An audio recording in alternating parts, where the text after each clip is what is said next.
Bardzo panią proszę o rozpoczęcie opowieści, a ja się zamieniam w słuch. Czy ja mam podać nazwisko, czy... Proszę się przedstawić, jak pani uważa?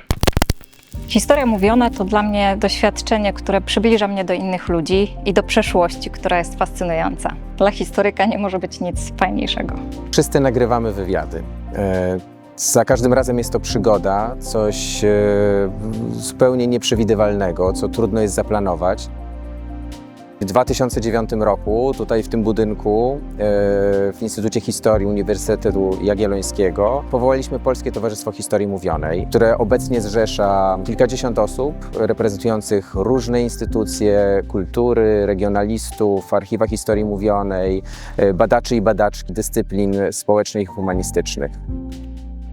Historią mówioną w Polsce zajmują się bardzo różnorodne podmioty. Muzea, instytucje kultury, instytucje badawcze, ale także archiwa społeczne. Są to najczęściej małe, lokalne inicjatywy, które bardzo często zaczynają właśnie od gromadzenia nagrań, gromadzenia wywiadów, a ich celem jest zachowanie lokalnego dziedzictwa i historii.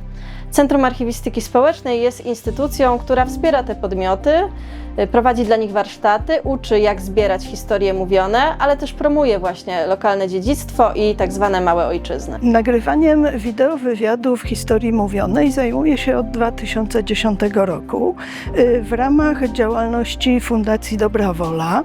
Naszym celem jest działanie na rzecz zmiany społecznej. Nagrywaliśmy wywiady w różnych językach.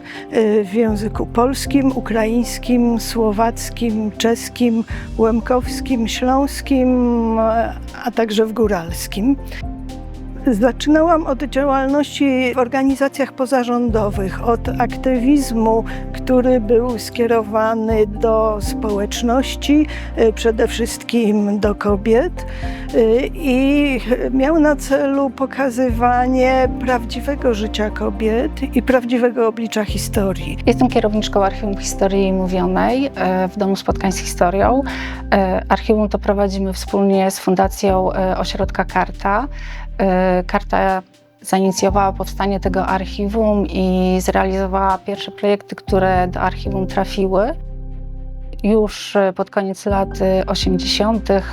ruch społeczny skupiony wokół podziemnej karty zaczął akcję nagrywania polskich obywateli, dawnych mieszkańców wschodnich terenów II Rzeczpospolitej, którzy byli represjonowani przez władze sowieckie. I właśnie z tych nagrań powstały takie dwa solidne filary naszego archiwum, tak zwane Archiwum Wschodnie i Archiwum Opozycji. I od tamtej pory, a w przypadku Domu Spotkań z Historią od 2006 roku, nieprzerwanie nagrywamy relacje świadków historii. Polskie Środowisko Historii Mówionej ma swoje czasopismo naukowe, Wrocławski Rocznik Historii Mówionej, w którym publikujemy wyniki badań naukowych, które prowadzimy z wykorzystaniem historii mówionej, a także źródła i informacje o tym, co ciekawego w Polsce i w świecie dzieje się w historii mówionej. Relacje, które nagrywamy, wspomnienia naszych świadków historii, to często wielogodzinne opowieści, pełne szczegółów, emocji, rozmaitych wrażeń i doświadczeń z przeszłości.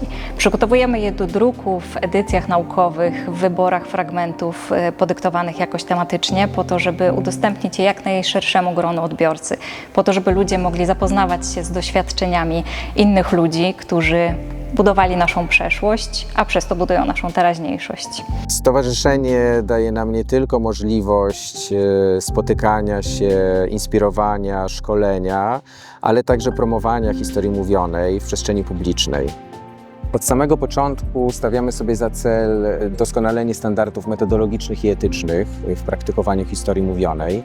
Wypracowaliśmy pionierskie w obszarze nauk humanistycznych i społecznych rekomendacje etyczne, które staramy się promować wśród osób nagrywających wywiady, przede wszystkim biograficzne. Sami się szkolimy, spotykając się na warsztatach. Organizujemy też treningi dla praktyków historii mówionej z całej Polski. Dzielimy się też swoim doświadczeniem z zagranicą. Historia to nie jest tylko to, co jest napisane w podręcznikach, ale także to, co przeżyli ludzie. Ludzkie biografie, ludzkie emocje, to, czego historia oficjalna nie pokazuje.